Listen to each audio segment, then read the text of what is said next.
ብፁዕ አባታችን እንዲሁም የደብራችን አስተዳዳሪ ካህናት እግዚአብሔርን ብላችሁ ይቅርታውን ቸርነቱን አምናችሁ ከቅድስት ድንግል እናቱና ከቅዱሳን ባለሟሎቹ የሚገኘውን ጥበቃና ምልጃ ተስፋ አድርጋችሁ በዚህ ቅዱስ ቦታ እንድትገኙ እግዚአብሔር የፈቀደላችሁ ወገኖቻችን እንዴት አደራችሁ?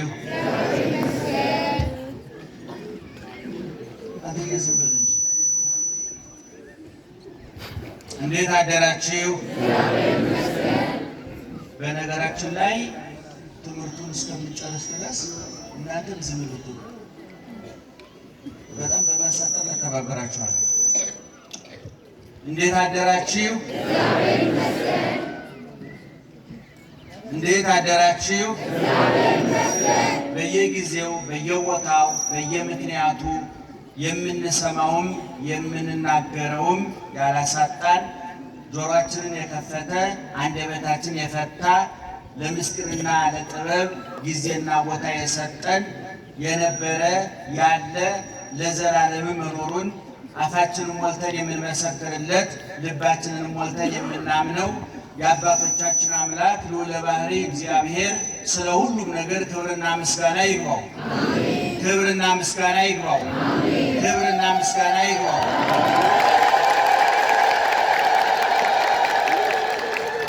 በመላ በግምት በይመስለኛል የግል ሀሳባችንን እንዳናፈስባችሁ ጆሮአችሁን ይጠብቅላችሁ እግዚአብሔር፣ አንደበታችንንም ይቆጣጠርልን መንፈስ ቅዱስ። እንግዲህ ከጊዜው ከሰዓቱ ከቦታው አንጻር እጥር ምጥን ሰብሰብ አድርገን እግዚአብሔር የነገረንን ኦርቶዶክሳዊ ተዋሕዶ ቤተክርስቲያን ያስተማረችንን ጥንታውያኑ የተዋሕዶ ሊቃውንት አቀናብረው አሳምረው ቀምመው ያስቀመጡልንን የእግዚአብሔርን ቃል ለጆሮአችሁ በሚመጥን ንባብ ለአእምሯችሁ በሚመጥን ምስጢር መጥነን ለክተን እነግራችኋለን። በድጋሚ ምስጢሩን ጥበቡን ይግለጥልን እግዚአብሔር። እንደምታውቁት ዛሬ ወርሃዊ በዓሉ የቅዱስ ገብርኤል መታሰቢያ ነው። ኦርቶዶክሳዊ ተዋሕዶ ቤተክርስቲያን ሁልጊዜ እንደምንለው ብሉይን ከሐዲስ ሐዲሱን ከክርስቶስ አስማምታ ተርጉማ አመስጥራ የምትኖር በጊዜ በቦታ በሁኔታ የማይወሰነውን እግዚአብሔር ለቦታው ለጊዜውና ለሁኔታው በሚመጥን ንባብና ምስጢር ውዳሴና ምስጋና እንዲመሰገን የምታደርግ ቤተክርስቲያን ናት።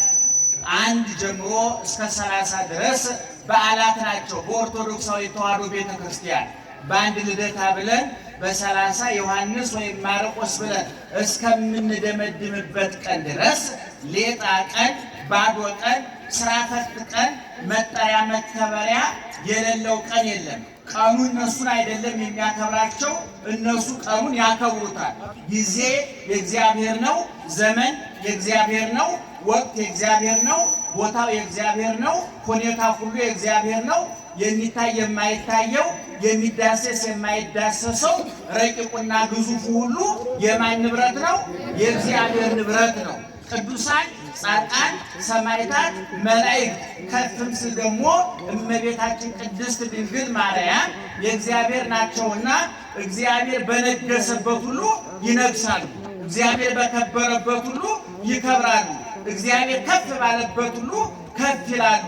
ምክንያቱም የባከነ ጊዜ፣ የባከነ አካል፣ የባከነ ገንዘብ ስለሌላቸው ጊዜያቸውን፣ ገንዘባቸውን፣ አካላቸውን አሳልፈው ስለሰጡ ሰማዕታት በሰይፍ ታርደው በእሳት ነደው ተገፈው ተገርፈው ተርበው ተጠምተው ተንከራተው የላመ የጣመ እንቅመስ የሞቀ የደመቀ እንልበስ ሆዳችን ሙላ ደረታችን ይቅላ ተንደላቀን ተሞላቀን እንኑር ሳይሉ የሚራብ የሚጠማ ሰውነት እያላቸው ረሃቡን ጥሙን ታግሰው የሚመኝ የሚፈልግ ፍላጎት ስሜት እያላቸው ፍላጎቱን ምኞቱን ታግሰው ዓለምን ከነምኞቱ ይህን ዓለም ፍላጎቱን ከነአይን አምሮቱ አራግፈው ጥለው አፈሩን ብዕሩን በአፈር ወርቁን በጠጠር ለውጠው የሚታየውን ዓለም በማይታየው ዓለም ለውጠው የክርስቶስ ቁስሉ የሚጠዘጥዛቸው የጠጣው ሐሞት ኮምጣጤ የሚያንገሸግሻቸው ጅራፉ የሚሰማቸው ችንካሩ የሚሰማቸው ምድር ላይ ሆነው ቀራንዮን ወደ ሰማይ ተነጥቀው መንግሥተ ሰማያት የሚታያቸው ቀራንዮ ላይ ክርስቶስን በቁስሉ ውስጥ ፍቅሩ የሚታያቸው ቀና ሲሉ በሰማያዊ ዙፋኑ ክብሩ ከነጌትነቱ የተገለጠላቸው አንድ አይናቸው ቀራንዮ በመስቀል ላይ ፍቅሩን አንድ አይናቸው በሰማይ ክብሩን እያየ በፍቅሩና በክብሩ መካከል ሆነው መከራውን የታገሱ ትናንት የነበሩ ዛሬም ለመኖር እድል የተሰጣቸው ጊዜን የተቆጣጠሩ እንጂ ጊዜ ያልተቆጣጠራቸው ሆዳቸውን የተቆጣጠሩ እንጂ ሆዳቸው የማይቆጣጠራቸው ዓለምን አራግፈው የጣሉ ለእነዚህ ሰዎች ጽላት ቀርጻ ቤተ ክርስቲያን አንጻ ገድል ድርሳን ተአምር ጽፋ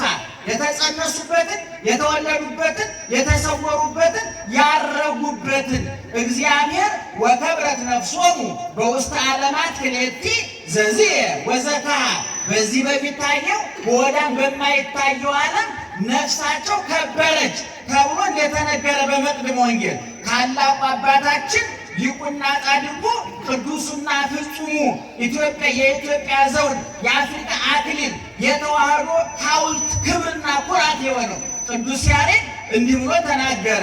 ወበከመ ከዋክብት ያሰረግውዎ ለሰማይ በስሞሙ ከማሁ ሰማዕትኒ ያሰረግውዋ ለቤተ ክርስቲያን በገድሎሙ ከዋክብት ሰማዩን በውበታቸው እንደሚያስውቡት እንደሚያስጌጡት እንዳሸበርቅ እንደሚያደርጉት እዩኝ እዩኝ እንዲል እንደሚያደርጉት ሁሉ ከዋክብት የሰማይ ጌጥ ፈቅ ውበትና ድምቀት እንደሆኑ ሁሉ የነደዱ የታረዱ የተሰደዱ የተገረፉ የተገፈፉ የተራቡ የተጠሙ ቅዱሳን አባቶቻችን ደግሞ ለኦርቶዶክሳዊ ተዋሕዶ ቤተክርስቲያን ጌጦቿ ናቸው፣ ጉትቻዎቿ ናቸው፣ ሐብሮቿ ናቸው፣ ድምቀቶቿ ናቸው። ምክንያቱም መኖር እየቻሉ ሙተዋል፣ መጥገብ እየቻሉ ተርበዋል፣ መጠጣት እየቻሉ ተጠምተዋል፣ መልበስ እየቻሉ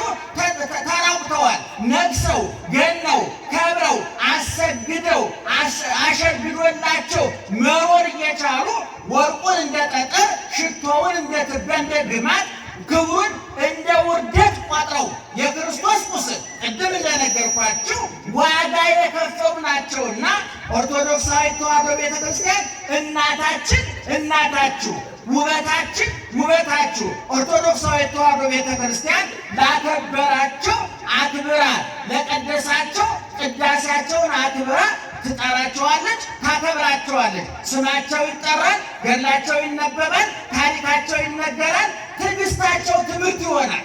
እኛ ምግብ አሸንፎናል፣ ሆዳችን አንበርክኮናል፣ ስሜታውያን ነን፣ አስመሳዮች ነን፣ አድርባዮች ነን፣ ልምጥምጦች ነን፣ መስለን ማደር የምንወድ ነን። ሆዳችን ከሞላ በምግብ ኪሳችን ከሞላ በገንዘብ ጭንቅላታችን ከሞላ በውዳሴ ከንቱ ጥያቄ ሁሉ ያለቀ መልስ ያገኘን እስኪ መስለን ድረስ ለጥ ብለን ስንተኛ እነዚህ ቅዱሳን አባቶቻችን ቅድም እንዳልኩት ቁስሉ የሚጠዘጥዛቸው፣ ችንካሩ የሚሰማቸው፣ ጅራፉ የሚሰማቸው ሐሞት ኮምጣጤ የጠጣው ትኩስ የሚያንገሸግሻቸው ስለሆኑ እነዚህን ማክበር ግዴታ እንጂ አማራጭ ነው። እግዚአብሔር ይመስገን። ስለዚህ ኦርቶዶክሳዊ ተዋሕዶ ቤተክርስቲያናችን ከ1 እስከ 30 ዛሬ ገብርኤል ነው 12 ቅዱስ ሚካኤል ቅዱስ ሚካኤል 12 ቅዱስ ሚካኤል 22 ቅዱስ ዑራኤል 24 ተክለ ሃይማኖት 25 መርቆሪዎስ 27 መድኃኔዓለም 31 በጅምላት ነገላችሁ 31 የሚባል ቀን አለ። በፈረንጆቹ 31 አለ 30 አለ። በአራት ዓመት አንድ ጊዜ ፌብሩዋሪ 28 እንደዚህ ያሉ እነሱ ቃሉን ልክ እንደ ታክሲ ወያለ በየቦታው ሸጉቶ አሳፍረዋታል። 12ቱ ታክሲ ታሳፍራ ታውቃላችሁ። 12 በሚይዘው ሚኒባስ ውስጥ የተንኮለኛ ሹፌር ነው ጠጋበልና እዛም ይወትፋል። ቃሉን ልክ በአመት እንደ ታክሲ ብትወስዱ ወሮቹ እንደ ተሳፋሪ ብትወስዷቸው እነ ጳጉሜ በየቦታው ተሸጉጠው 31 29 ያሉ ፈረንጆቹ አባክነዋታል። ኦርቶዶክሳውያን የተዋሕዶ ሊቃውንት ግን ምን በወጣት ራሷን ችላ ከፍላ ትሳፈር ብለው 13ኛ ወር አድርገው አስገብተዋታል። መቼም ርዕሱ አይደለም እንጂ ኦርቶዶክሳውያን የተዋሕዶ ሊቃውንት መቼም ድንቅ ናቸው፣ ግሩም ናቸው። በእውነቱ ይገርማሉ። እንዴት አድርገው ዘመኑን ሰፍረው ቆጥረው ለክተው ማስቀመጥ እንደሚችሉ እንኳን የነሱ ልጆች አደረገ። እውነቱን ለመናገር ክብርና ምስጋና ይኖር አምላካችን እና በዚህ መሰረት ዛሬ አብየ ጊዜ የሚባሉ ጻድቅ አሉ። ዛሬ ይከበራሉ በጎንደር በብዙ ቦታ ማህሌት ይቆማል። ቀለም አላቸው፣ ስለሳቸው ይነገራል። ዛሬ በሌላ በኩል ደግሞ መልአኩ ቅዱስ ገብርኤል ነው። እስኪ እንደው መልአኩ ቅዱስ ገብርኤል አስታከል የመላእክት አገልግሎት በኦርቶዶክሳዊ ተዋሕዶ ቤተክርስቲያን በክርስትና ውስጥ በብሉይ ኪዳን በአዲስ ኪዳን በጥቅሉ በመጽሐፍ ቅዱስ የቅዱሳን መላእክት አገልግሎት ምንድን ነው? እነሱ ባይኖሩ የሚፈጠረው ክፍተት ምንድን ነው? በመኖራቸው ውስጥ የሞሉት ክፍተት ምንድን ነው? ስራቸው ምንድን ነው? ምን እየሰሩ ይኖራሉ? አሁንስ የት ናቸው ያሉት የሚለውን ጠቅለል አድርጌ በ15 እና በ20 ደቂቃ እነግራቸዋለሁ። ምስጢሩን ጥበቡን ይግለጥልን እግዚአብሔር። እንግዲህ በዚህ በመጽሐፈ ነገሥት ካልዕ ምዕራፍ 6 ላይ እንዲህ የሚል ቃል ተጽፏል። እነሱ ጋራ ካሉት እኛ ጋራ ያሉት ይበልጣሉና አትፍራ ይላል። ምዕመናን በደንብ ስሙኝ። እነሱ ጋራ ካሉት ይልቅ እኛ ጋራ ያሉት ይበልጣሉና ምን አትበል አትፍራ። እነማን ጋራ ካሉት? እነሱ ጋራ ካሉት። እዚያ ካሉት ይልቅ እዚያ ያሉት ይበልጣሉና አትፍራ።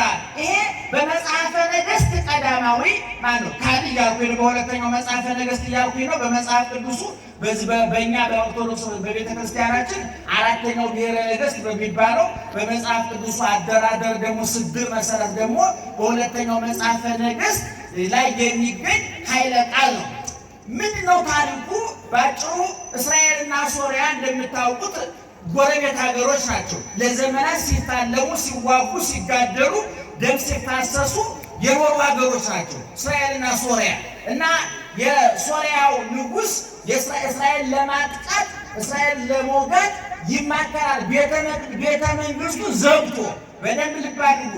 ሶርያ ቤተ መንግስት ውስጥ እስራኤልን እንዴት እንውጋት፣ እንዴት እናውድማት ብሎ ስብሰባ ይደረጋል። የት? በሶርያ ቤተ መንግስት ውስጥ። አሁን ይሄ ንጉሱ ከመሳፍንቱ ከመኳንንቱ ጋር ተማክሮ ወታደሮቹን ወደ እስራኤል ይልካል። አሁን ደግሞ ኤልሳ የሚባለው ነቢይ ደግሞ እስራኤል ምድር ውስጥ ሆኖ በሶርያው ቤተ መንግስት ውስጥ የሚመከረውን ምክር በጸጋ ያውቃል። ልብ አድርጉ። በሶርያ ቤተ መንግስት ንጉሱ በሩን ዘግቶ ምንም አይነት መረጃ እንዳይወጣ። እንደምታውቁት ዛሬ ትልቁ ጦርነት ጠመንጃ አይደለም፣ ክላሽ አይደለም፣ ጥይት አይደለም፣ ድሮን አይደለም፣ ታንክ አይደለም፣ ሚሳይል አይደለም። ትልቁ ጦርነት ዛሬ መረጃ ነው፣ ስለላ ነው። ዛሬ እስራኤልም ሆነ አሜሪካ ምስራቅም ሆነ ምዕራብ የምትሉት ዓለም ዛሬ ትልቅ በጀት መድቦ የሚንቀሳቀሰው መረጃ ለማግኘት ነው። መረጃ የአንድን ጦርነት አቅጣጫ ይወስናል ባለሙያዎቹ። መረጃ የሌለበት ጦርነት እልቂት እንጂ ድል ሊያመጣ አይችልም። እና የሶርያው ንጉሥ በሩን ዘግቶ ምንም አይነት መረጃ እንዳይወጣ መሳፍንቱን፣ መኳንንቱን፣ የተመረጡትን የጦር አዋቂዎች ሰብስቦ ይመክርና ወደ እስራኤል ወታደሮቹን ይልካል። ኤልሳ ደግሞ በእስራኤል ምድር ቁጭ ብሎ ንጉሱ በር ዘግቶ ከመሳፍንቱ ከመኳንንቱ ጋር የሚማከረውን ምክር በጸጋ ያውቃል። ለዚህ ነው ቅዱሳን ሲበቁ ከሶስት ነገር ነፃ ይወጣሉ። ከጊዜ ከቦታና ከሁኔታ ጥገኝነት ነፃ ይወጣሉ። ደህና ዋላችሁ። ከጊዜ ጥገኝነት፣ ከቦታ ጥገኝነት፣ ከሁኔታ ጥገኝነት ነፃ ይወጣሉ። እኛ የሶስቱ ነገሮች ጥገኞች ነን። ለምሳሌ በቦታ ማለት እኔ አሁን እዚህ ነው ያለሁት አይደለም ኮልፌ አይደለም ሌላ ክፍለ ከተማ ከዚህ ከቤተ ክርስቲያን ጀርባ ምን እየተከናወነ የምናውቀው ነገር የለም። ምክንያቱም የቦታ ጥገኝ እዚህ አይደል የትም የለም። ቅዱሳን ግን ሲበቁ እዚህ ሆነው የትም እንዲኖሩ ስልጣን ይሰጣቸዋል።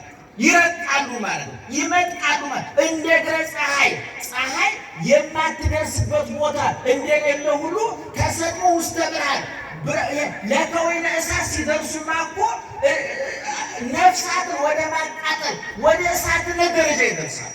እና በቤተ መንግስት የሚመከረውን ማን ያውቅበታል? ንጉሥ የመከረውን ኤልሳ ለእስራኤሉ ንጉሥ ይህን መረጃ ይነግረዋል። የሶርያው ንጉሥ በር ዘግቶ መክሮብሃል፣ ወታደር ልኳል። በነገራችን ላይ ኤልሳ ለእስራኤሉ ንጉሥ መረጃ የሚሰጠው ፖለቲካዊ አቋም ስላለው አይደለም። ቤተ መንግስቱን ለመደገፍ አይደለም። የእስራኤሉ ንጉሥ ለመደገፍ አይደለም። የሶርያ ንጉሥ የሚልካቸው ወታደሮች ቤተ መቅደሱን ጭምር ለማቃጠል ነዋየ ቅድሳቱን ለመዝረፍ እግዚአብሔር ለማዋረድ የሚመጡ ስለሆነ ነው። ፖለቲካዊ ወገንተኝነት አይደለም። ታስታውሳላችሁ፣ በአድዋ ጦርነት እኮ ታቦት ይዘን ዘምተናል አይደለም? ለምን? እነዛን የመጡት የውጭ ወራሪዎች ሃይማኖት የሚያረክሱ፣ ማተብ የሚያስበጥሱ፣ ሀገር የሚያረክሱ፣ መሬት የሚቆርሱ ሌቦች፣ ወራሪዎች፣ ዘራፊዎች ስለሆኑ ቤተ ክርስቲያኑ ታቦቷን ይዛ ዘምታለች። ለምሳሌ 17 ዓመት ህወሓትና ደርግ ሲዋጉ ታቦት ይዘን አልዘመትም። አሁንም የሚዋጉ ሲዋጉ ወደዚህም ታቦት ይዘን አንመጣም፣ ወደዛም ታቦት ይዘን አንሄድም። ምክንያቱም ይሄ እልቂት እንጂ ጦርነት አይደለም። በእርስ በርስ ጦርነት ውስጥ ታቦት ይዛ አትወጣም ቤተ ክርስቲያን። ልኳን፣ መጠኗን፣ ደረጃዋን ታውቃለን። ሱዳን ለወረራ ቢመጣ፣ ግብፅ ለወረራ ቢመጣ ታቦት ይዘን እንዘምታለን። የሀገር ጉዳይ እኔ ዝም ብሎ ጭንቅላታችን አጥባችሁ ሰማያውያን ብቻ ሆናችሁ ምድሩን ረስታችሁ ባዷችሁ እንዳት ቤተ ክርስቲያን ያገባታል። እና ቅድም ወደ ሀሳቡ ልመለስና የሶርያውን ንጉሥ መረጃ ለእስራኤሉ ንጉሥ የሰጠው ማን ነው? አረ እንዴት ዋላችሁ? ማን ነው? ኤልሳ ማን ነው? ነቢይ ነው። የት የተመከረው አውቆ በቤተ መንግስት በምን ተገልጦለት? በመንፈስ ቅዱስ በጸጋ ተገልጦ። ከዛ የእስራኤሉ ንጉሥ በተሰጠው መረጃ መሰረት የሶርያ ወታደሮች ሲመጡ አሸምቆ ጠብቆ ማርከው አመጧቸው። መጀመሪያ ገደሏቸው፣ እነዛ ጨረሷቸው። ሁለተኛ የሶርያ ንጉሥ ወረጸት ነፍሱ በጣም ተበሳጨ፣ ተቆጣ። እንደው ምንድን ያለው? ከመካከላችን መረጃ አሾልኮ የሰጠ ሰው አለ፣ ከመካከላችን የእስራኤል ሰላይ አለ። በነገራችን ላይ እስራኤላውያን ሰላይ ናቸው ሲባል ዝም ብሎ ድንገት ትናንትና ሞሳድ የጀመረው የሚመስል ጅላጅሎች ካላችሁ እንዳትሞኝ። የሞሳድ መስራቹ በቀጥታ ራሱ እግዚአብሔር ነው። መጽሐፍ ቅዱስ ነው የሚናገር፣ እሸቱ አይደለም። ኦሪት ዘኍልቍ ምዕራፍ 13ን ተመልከቱ። መጽሐፈ መሳፍንት ምዕራፍ 2ን ተመልከቱ። ሙሴ ሰላይ ልኮ ነበር። ኢያሱ ሰላይ ልኮ ነበር። እስራኤላውያን የስላለ ልማድ ባህላቸው 1000 ዘመናት ያስቆጠረ ነው። ዝም ብሎ በአጋጣሚ የመጣ አይደለም። አሁን የኤልሳ ሰላይ ነው እያልኳቸው አይደለም፣ ግን መንገዱ እናውራው ብዬ እና ከዛ ንጉሡ ተበሳጨ። ከመካከላችን መረጃው ጥፎ የሰጠ ሰው አለ ብሎ ተቆጣ። በኋላ መካከላቸው ታሪኩን የሚያውቁ ሰው ንጉሥ ወይ እኛ ያንተ ታማኞች ነን፣ መረጃ አስወጥተን አንሸጥንም፣ የሀገራችንን ክብር አናዋርድም፣ መረጃ አንሰጥም፣ አንሸጥም። ነገር ግን እኛ በር ዘግተን ብንመክርም የተዘጋ በር የማይመልሰው ኤልሳ የሚባል የእግዚአብሔር ነቢይ አለ፣ መረጃውን እያወጣ ለእስራኤል ንጉሥ የሚናገርብን እሱ ነው ብሎ ለንጉሡ ነገረው።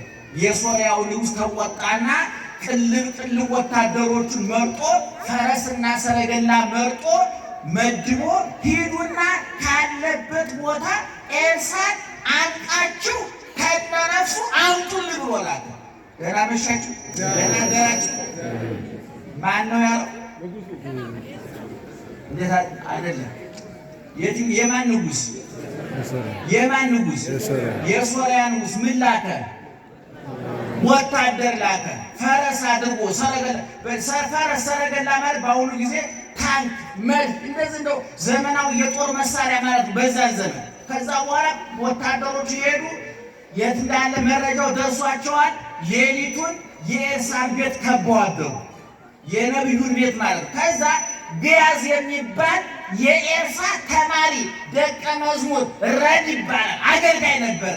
ሌሊት ሽንት ለመሽናት ሲወጣ ያ የኤልሳ የነቢዩ ቤት ዙሪያውን በሰለጠኑ ወታደሮች በፈረስ በሰረገላ ታጥሯል። ያ ደቀ መዝሙር ደነገጠ። ሽንቱን ሊሸና የነበረው ሰውዬ ደንግጦ አቋሙ ወደ ቤት ተመለሰ። ጌታዬ ነቢዩን ነው። ጌታዬ አለቀልን፣ ዙሪያችንን ተከበናል፣ ፈረስ ሰረገላ ወታደር ከቦናል፣ አለቀልን፣ ከአቅማችን በላይ ናቸው፣ ኃያላን ናቸው፣ አስፈሪ አስደንጋጮች ናቸው ብሎ ለማን ነገረው? ለነቢዩ። ነቢዩ ግን እነዛ ሰዎች መጥተው እንደከበቡት ያውቃል አያውቁም? ጮክ ብላችሁ ንገሩ። እንኳን አጠገቡ መጥተውለት ሶርያ ወርዶ ቤተ መንግስት የሚመከረውን አውቋል አላወቀም? አውቋል። ከዛ በኋላ ነቢዩ ትልቅ ነገር ተናገረ። አንተ አይዞህ፣ እነሱ ጋር ካሉት ይልቅ ማን ጋር ያለው ይበልጣል? እኛ ጋር ያለው ይበልጣል አለና ዝም ብሎ አልተወውም። ኦ እግዚኦ ክስት አእይንቲሁ ለዚህ ወልድ፣ አቤቱ ፈጣሪ ለእኔ ያበራህልኝን አይነ ልቡና ለዚህም ብላቴና አይነ ልቡናውን አብራለትና ወጥቶ ያቸውና ይጽናና ብሎ ጸለየለት። በኋላ ጸለየለት ሲወጣ ቅድም ያየው የሰለጠነ የተቀለበ ወታደር ፈረስና ሰረገላ ነበረ። አሁን ያ ታሪክ ተገልብጦ የእሳት ሰይፍ፣ የእሳት ጦር፣ የእሳት ሰረገላ፣ የእሳት ፈረስ የጋለቡ ረቂቃን ኃያላን ሰማያውያን የማይሸነፉ የማይራቡ የማይጠሙ የማያርፉ የማያንቀላፉ ቢሰሩ ቢረዱ የማይደክሙ ቅዱሳን መላእክት የኤልሳዕን ቤት ከበው ታየ። ደቀ መዝሙር ስንት ነገር አየ በአንድ ጊዜ። አቤት አይኑ ሳይበራ ምን አየ? ፈረስ አየ፣ ወታደር አየ፣ ሰረገላ አየ። አይኑ ሲበራለት እነማንን አየ? ቅዱሳን መላእክትን አየ። ከዚያ በኋላ እነዛ ኤልሳዕ ወጣና እነዛን ሰዎች ዙሪያውን የከበቡትን ለሕፃኑ መላእክት እንዲታዩት አደረገ። እሱ ግን ወጥቶ ወታደሮቹን አነጋገራቸው። ምን ልታረጉ መጣችሁ? ዙሮባቸዋል እነሱ። ኤልሳዕን ፈልገን ቆይ ግደላችሁ ምን ላሳያችሁ አለና ኦ እግዚኦ አቁሮሙ አይናቸው እንዳያይ አድርግ ብሎ ጸለየ። መጽሐፍ ቅዱስ ነው የሚናገር። ይሄ የሸቱ የግል ሕይወት ታሪክ አይደለም። ምዕመናን ማወቅ አለባችሁ። ልብ አድርጉ። ቅድም ኤልሳዕ ጸልዮ የማንን አይነ ልቡና በራ? የማንን? የደቀ መዝሙሩን ልቦና በራ። አሁን ደግሞ ወጥቶ የወታደሮች አይናቸው ደግሞ ምን እንደሆነ አደረገ?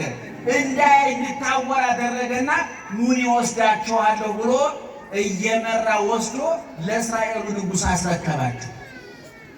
አይገርምም? ምዕመናን የመጽሐፍ ቅዱስ መቼም እንደ ልቦለድን እንደ ፊት እንደው ሁሉም ነገር ቲያትር ይሆናል፣ ድራማ ይሆናል፣ ፍልስፍና ይሆናል፣ ምርምር ይሆናል። ሁሉም ነገር አካቶ የያዘ መጽሐፍ በነገራችን መጽሐፍ ቅዱስ በጣም የሚገርመኝ ይህን ታሪክ ሲሰማው።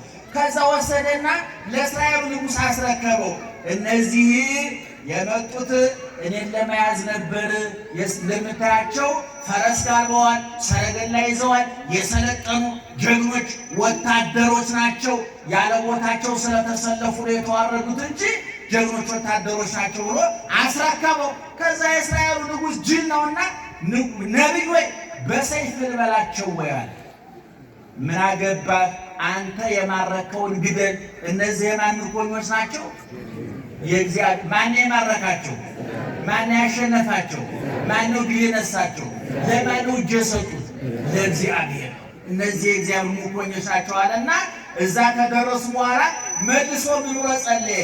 እባክህ አይናቸውን ክፈትላቸው አለና አይናቸው ሲከፈት ጠላት ከተማ ውስጥ በጠላታቸው በእስራኤል ንጉሥ ቤተ መንግሥት ውስጥ ራሳቸውን አገኙ። ደነገጡ።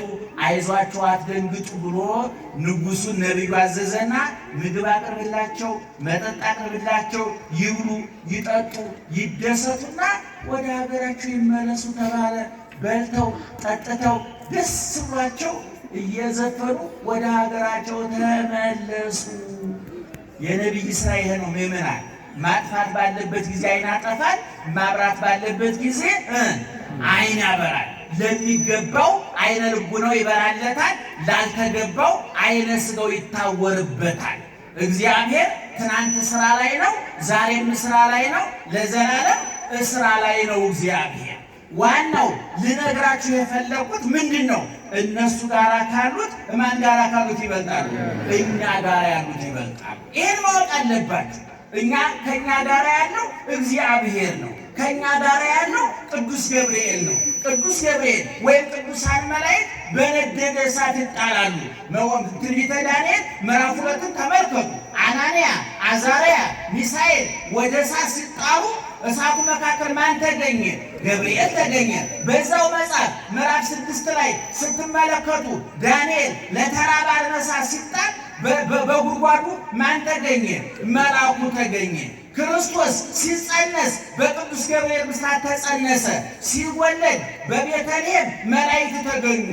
በቆሮንቶስ ምድረ በዳ ሲጾም በሰይጣን ሲፈተን መላእክት ተገኙ። በሉቃስ ወንጌል ምዕራፍ 22 ቁጥር 43 ላይ ዓርብ ሊሰቀል ሐሙስ ማታ ሲነሳ ሲሰግድ መልአኩ ተገኘ። ክርስቶስ ሲሰቀል የመስቀሉን ዙሪያ መላእክት ከበቡት። ሲነሳ በመቃብሩ ቦታ ተገኝተው ሴቶቹን አትፍሩ፣ ለምን ተሐስሳው ለሕያው ምስለ ምውታን፣ ሕያው ክርስቶስን በሙታን መካከል ለምን ትፈልጉታላችሁ ብለው መቃብሩ ባዶ እንደሆነ ትንሣኤውን አበሰሩ። በሐዋርያት ሥራ ምዕራፍ 1 ቁጥር 8 ላይ ኢየሱስ ክርስቶስ ሲያርግ መላእክት ነበሩ። ኋላ ክርስቶስ ሲመጣ መላእክት ይኖራሉ። ኋላም ከሙታን ተነስተን እየቀደስን እያመሰገንን የምንኖረው ከማን ጋር ነው? ከመላእክት ጋር ነው። ምእመናን እኔ እናታችሁ እናቴ እመቤታችሁ እመቤቴ ኦርቶዶክሳዊት ተዋሕዶ ቤተ ክርስቲያን ስለ መላእክት መልካቸውን ድርሳናቸውን አዘጋጅታ ውዳሴ ቅዳሴያቸውን አዘጋጅታ ስማቸውን የምትጠራው ታሪካቸውን የምትተርከው ተአምራቸውን የምትመሰክረው ልቦለድ፣ ፈጠራ፣ ድርሰት በይመስለኛል በግምት ተቀምጠን አውጥተን አውርደን እንደዚህ ብለን ብናወራላቸው ጆሯቸው ይሞላል፣ አይምሯቸው ይጠግባል፣ ይጽናናሉ ብለን አይደለም። ኦርቶዶክሳዊ ተዋሕዶ ቤተክርስቲያን መነሻዋን መድረሻዋን ማዕከሏን መጽሐፍ ቅዱስ ነው። ይህን አስረግጠን ልንነግራችሁ እንወዳለን። መላእክት ቅድም እንደተናገርኩት ክርስቶስ ከጽንሰቱ እስከ ዳግም ምጽአቱ ድረስ መላእክት ክርስቶስን ተለይተውታል? አልተለዩትም። የሚገርማችሁ በሉቃስ ወንጌል ምዕራፍ 15 ቁጥር 7 ላይ እንዲህ ነው ተጽፏል። አንድ ኃጢአተኛ ንስሐ ሲገባ በሰማይ መላእክት ዘንድ ምን ይደረጋል? ደስታ ይደረጋል። አንተ ጫቱን ስትተው፣ ሲጋራውን ስትተው፣ መጠጡን ስትተው፣ ሟርቱን፣ መተቱን፣ ቂሙን፣ በቀሉን፣ ጥላቻውን ስትተው፣ በንስሐ ስትታጠብ፣ በሥጋ ወደሙ ስትቀደስ፣ ንጹሕ ልብ፣ ንጹሕ ሰውነት፣ ንጹሕ አእምሮ ሲኖርህ ከክርስቶስ ጋር ስትጣበቅ፣ ከሰይጣን ስትላቀቅ፣ ከርኩሰት ወደ ቅድስና፣ ከኃጢአት ወደ ጽድቅ፣ ከሞት ወደ ሕይወት፣ ከመቃብር ወደ ትንሣኤ ስትመጣ መላእክት ይዘምራሉ፣ ደስ ይላቸዋል። የአባታቸው ጠባይ ስለሆነ የፈጣሪያቸው ባህሪ ስለሆነ ወይሬዩ ሰናይተ እንተ ትከውን ለካልአን ከመዚአሆሙ ይእቲ ቅዱሳን ሲበቁ ለሌላው የሚደረገው ለራሳቸው እንደተደረገ ይቆጥሩታል። በመዝሙረ ዳዊት መዝሙር 90 በቅንፍ 91 ከቁጥር 8 ጀምሮ ደግሞ እንዲህ ተብሎ ተጽፏል።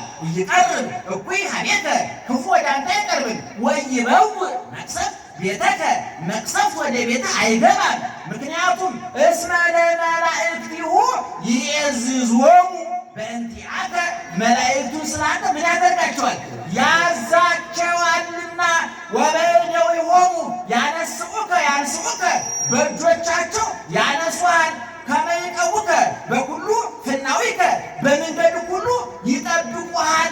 ከመ ይትታቀብ በእብን እግርህ እንዳትሰናከል ይጠብቁሃል አለ። ምዕመናን ብትሰደዱ ስንቅ ናቸው፣ ቢታሰሩ አስፈች ናቸው፣ ብትታመሙ መድኃኒት ናቸው፣ ብትሰበሩ ወጌሾች ናቸው። የወደቀ ያነሳሉ፣ የረከሰ ይቀድሳሉ፣ የቆሸሸ ያነጻሉ፣ የጠፋ ይፈልጋሉ፣ የተሰበረ ይጠግናሉ፣ የነደደ ያበርዳሉ።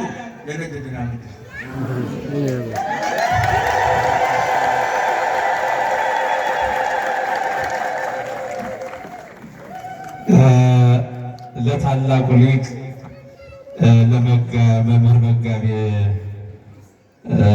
አዲስ እሸቱ አለማየሁ የሰዋስወ ብርሃን ቅዱስ ጳውሎስ መንፈሳዊ ኮሌጅ የሐዲሳት የትርጓሜ መምህር ምንወዳቸው ምናከብራቸው ሁላችሁ የምትወዷቸው ወንድማችን አባታችን ሰፋ አድርገው አስተምረውናልና እስቲ እግዚአብሔርን እልል ብላችሁ አመስግኑት።